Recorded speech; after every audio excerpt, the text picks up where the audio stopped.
Right, this is part 3. We can see that on this machine that we're using, it splits it up into 20-minute bits. Alright, sorry about that, I'm not used to technology.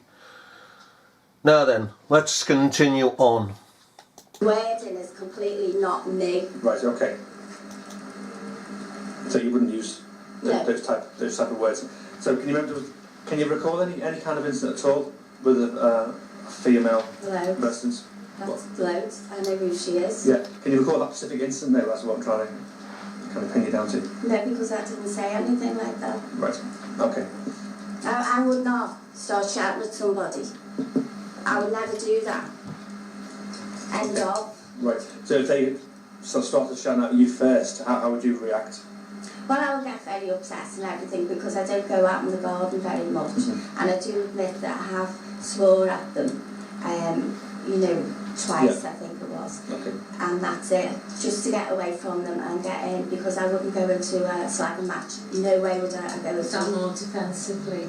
I've never attacked, I've always defended over everything in my life. Okay, thanks for that. Okay, a few days on the 10th of May 2015. Yeah, 10th of May 2015 at approximately 1 a.m. a male resident was sitting in the communal garden having a cigarette. So this is 1 o'clock in the morning, that would be the early hours of Saturday. Whilst sitting out, they were approached by who they believed to be your daughter, Kaylee. She engaged in conversation with the male and told him if Andrea antagonises her mother anymore, she would smash her fucking face in. Well, I can't comment on that, but I do remember the incident. Yeah. Kaylee was in the garden with the dog and he came down and they did speak, but I can't say I can't speak for her. Right, okay, so you're aware of that incident. Okay, did you ask Kaylee to go down and speak to the man? No. Right, okay. So Kaylee done that on her own free will? Yeah. Okay. Because what I'm told is that the male was already in the garden and Kaylee came and approached him. No, he came down when Kaylee was in the garden. Okay. Did Kaylee speak to you about the conversation that she had with that male when she came back up to the flat? No, you didn't have to come up to the flat. My flat is in the garden. Right, okay. So she was in the garden. Right, so how are you aware then of that conversation between... Because I seen him coming down and Kaylee talking to him and I was in nervous wreck. Right, okay. Did you hear raised voices during that conversation? No. Right. Okay. On the 3rd of June 2015, we're up to June now, so we haven't got too long to go. At approximately 7:10 in the morning, a neighbouring resident complained that whilst you were in a communal garden, you saw a neighbouring resident looking out of their flat window.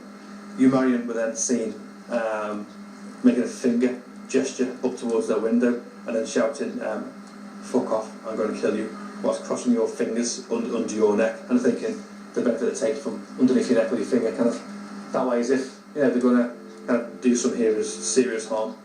So that was on the 3rd of June at 7:10 in the morning. Yes, I recall that very, very well. Yeah. I just go out and I sat down and the next thing, a barrage of abuse comes to me again from this woman. That's when she threatened me. Which woman is this?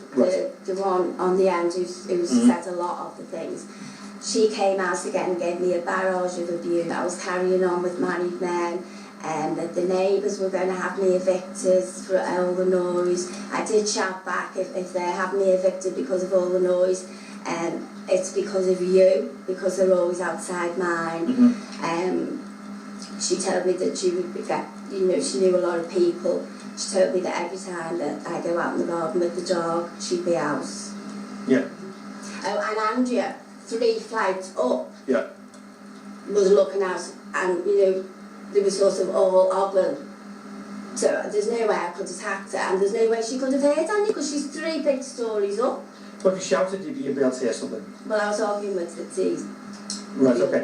And with regards to the finger gesture, you said that you made a finger gesture towards her. Obviously you'd see that, wouldn't you, if you were 3 floors up looking down? Well, I can't recall that. I can't. What kind of finger gesture?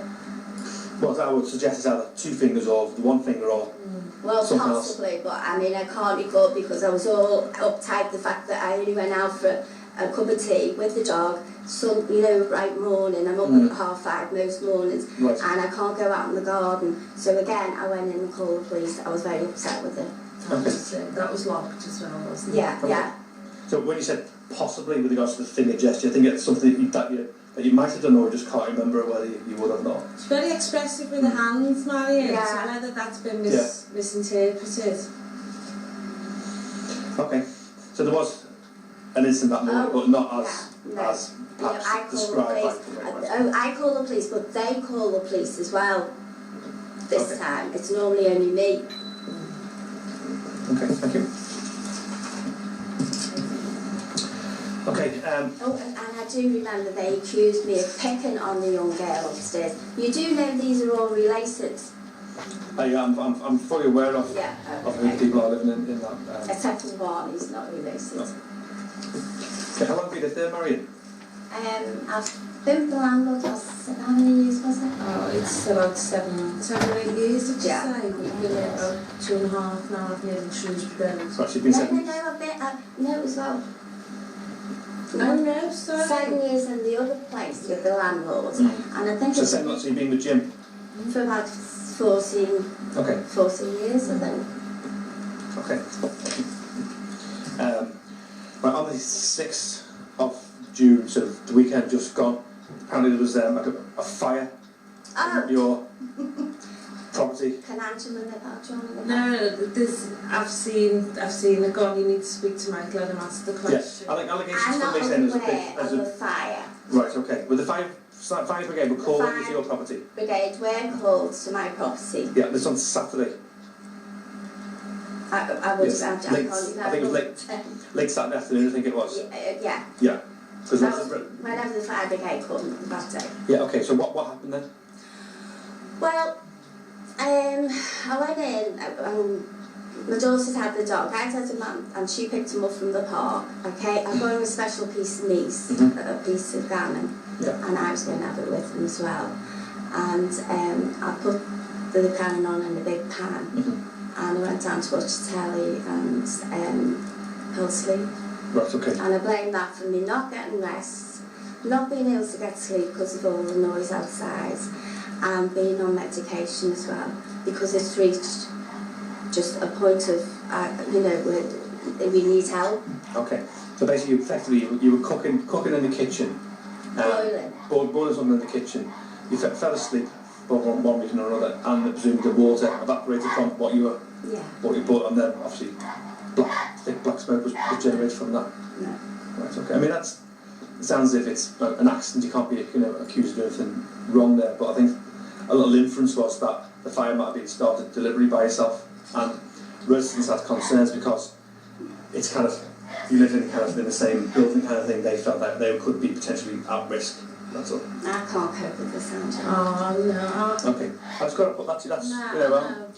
Can I just say, if they'd have knocked on the window and woke me up, I could have turned it off, but they chose to ring the fire brigade. Apparently they did knock on your door Right. quite a lot to try to get you off.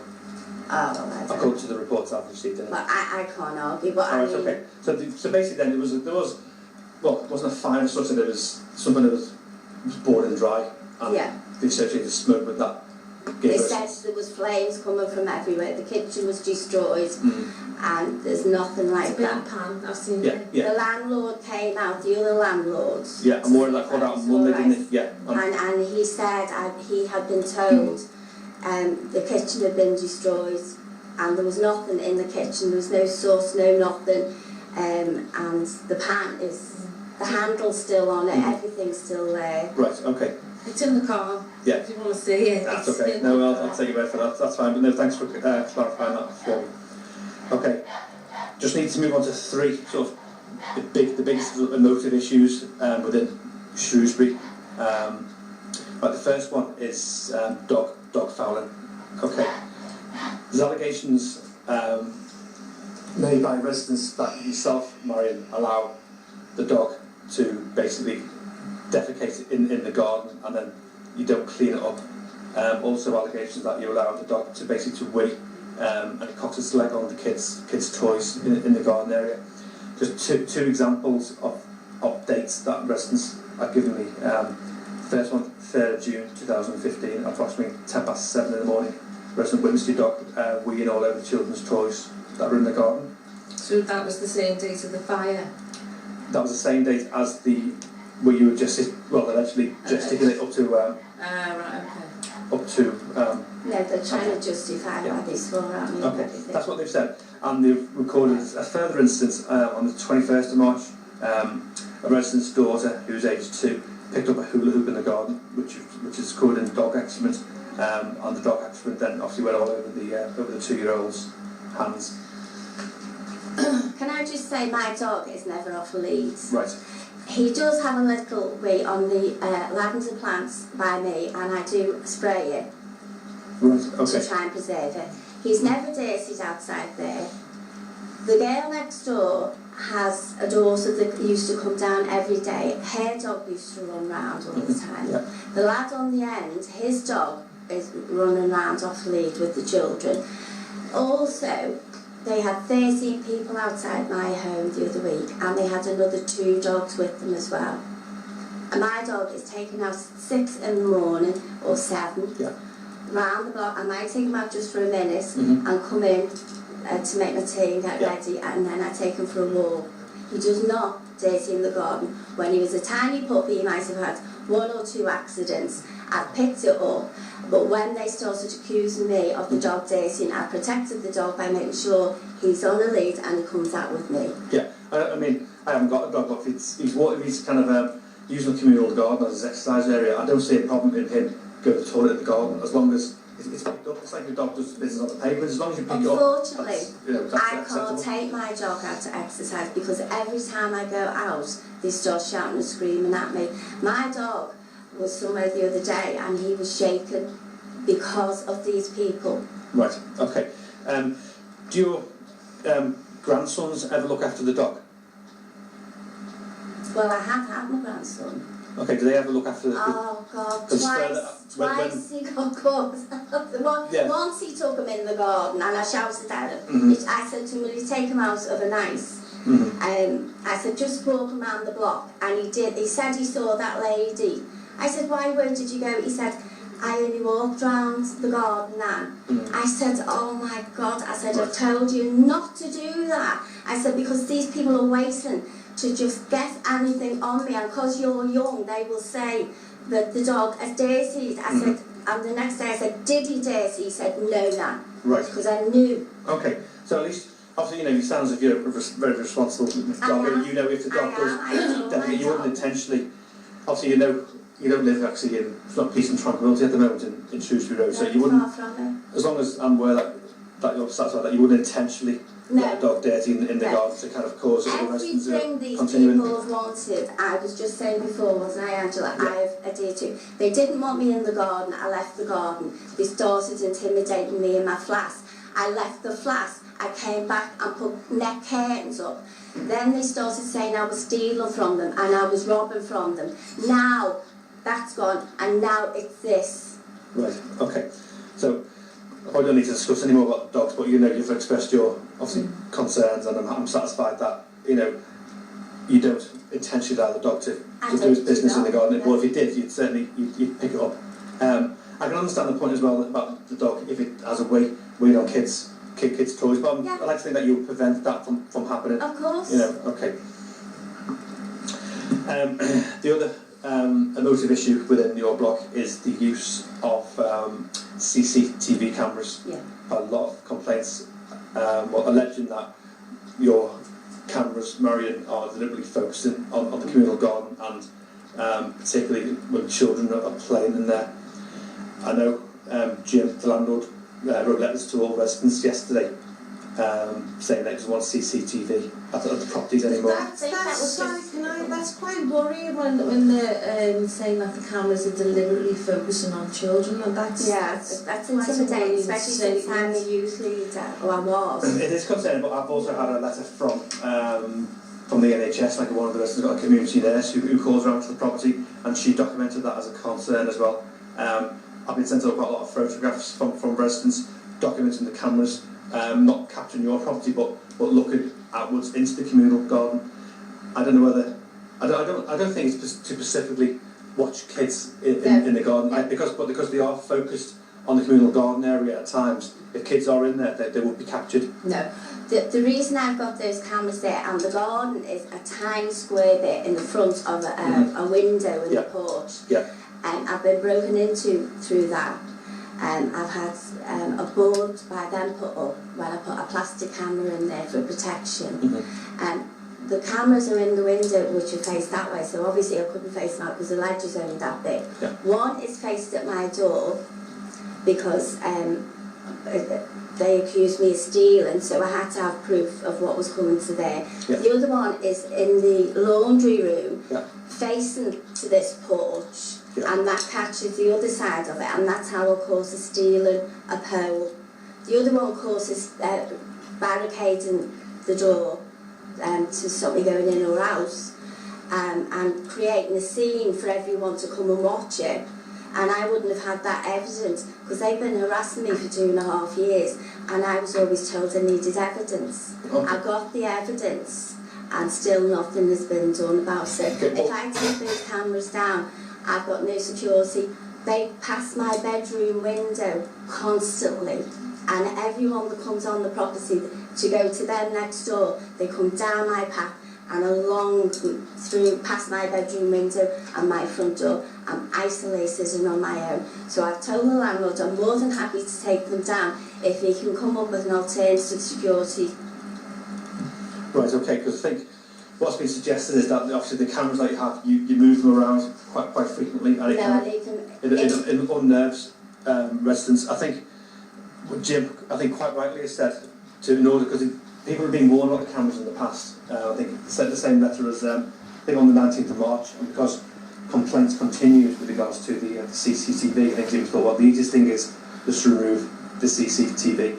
I think as the owner of the property, if someone's going to put CCTV there, it should be Jim, the landlord, that it's his property at the end of the day. So, you know, if I was in your position, I would abide by what Jim has asked you to do for now, and I can have a sort of separate conversation with Jim about putting some additional CCTV at the property. Well, I would appreciate that, and I would also appreciate you asking him why the next door neighbour can have 4 cameras up, which he's given permission for, on every path where children go as well. They've got them on every entrance on their side, but I can't even have it on my front door or my porch where I've been broken You into. let Mike know what the neighbour's name is, so Is that number 30, is it? Oh, Maloney, yeah.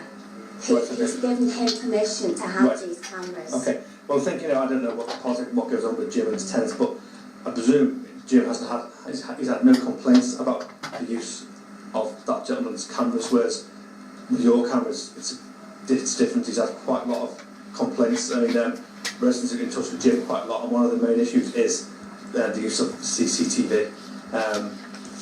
But that CCTV wouldn't have caught those ladies on camera stacking the materials up against their front door. If Now, I was looking out into the garden. Okay, with that evidence then, what did you actually do with it? Did anything Okay. of it? the police have seen it. It's been looked at by the police, and it was locked as well. The police have seen it. Right, okay. Because it was the police that told these particular people to get it moved Right. away from their front door. Well, actually, the What- police moved it themselves, the community police, they moved it when I called them out.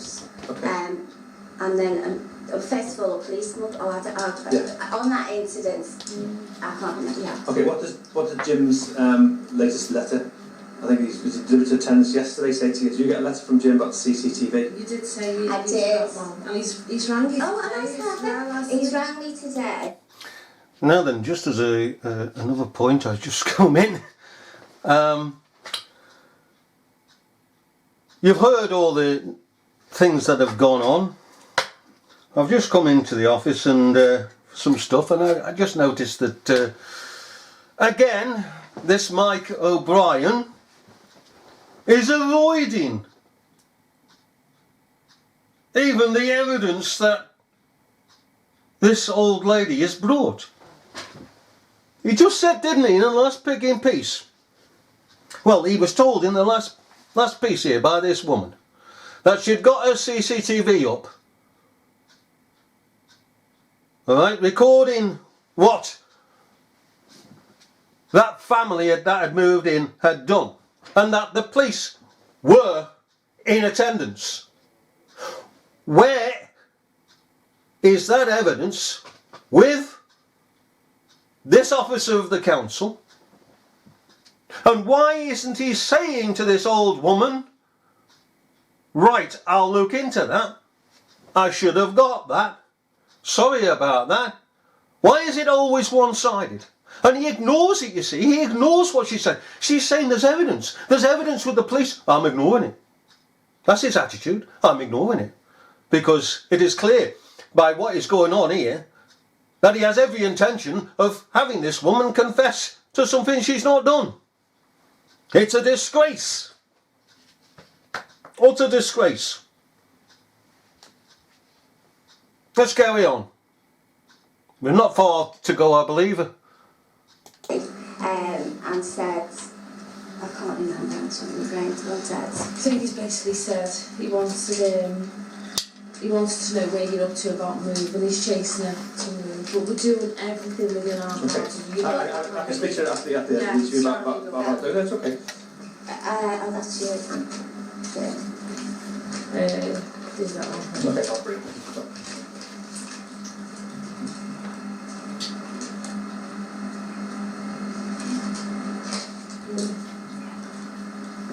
Thanks, Andrew. You know what it is. Right, okay. So, yeah, so Jim's asked you to not put any cameras there. So my advice would be to take them down, and I think Jim needs to put something there himself. And because I think the cameras, because the residents, they know that they're always going to be looking for with the cameras, and maybe thinking incorrectly that they're focused on maybe something that they shouldn't. Sorry for cutting across you, but if that's their argument, why are they constantly putting the